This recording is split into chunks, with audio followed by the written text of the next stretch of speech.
Споменикот на Андон Лазов Ќосето и неговата дислокација повторно ја разбранува јавноста. Членовите од законот се јасни, велат познавачите, но нивната интерпретација е проблематична. Не каде ќе биде споменикот, туку комисии кои треба да одлучат кое е значењето на таа историска личност. Самата иницијатива на Советот на Општина Аеродром за поставување на споменикот на Ќосето во паркот во Горно Лисиче е конечно повод собранието да организира надзорна расправа за така наречениот проект Скопје 2014, смета професор Барџиева Трајковска. Да се затвори конечно прашањето со овој навистина крајно контраверзен и штетен проект. Сега штетен и од визуелен, и од естетски аспект, од секаков. Да не говориме за тоа дека самиот представува се обид за некаков идентитетски инженеринг.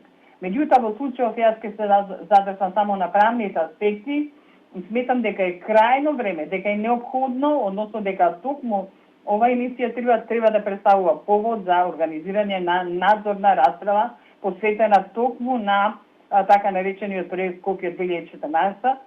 Според Барџиева Трајковска, споменикот на Ќосето не е ниту впишан во регистарот на мемориални споменици кој го води Министерството за култура.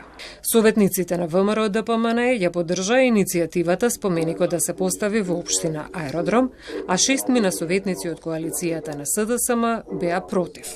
Иницијативата за расправа од страна на Советот беше поднесена од советничката група на Левица. Причините зашто токму во овој момент е поднесена таа иницијатива е претпоставувам поради преписките помеѓу градоначалничката на градот Скопје и градоначалникот на општина Центар за утврдување на локација за поставување на овој споменик.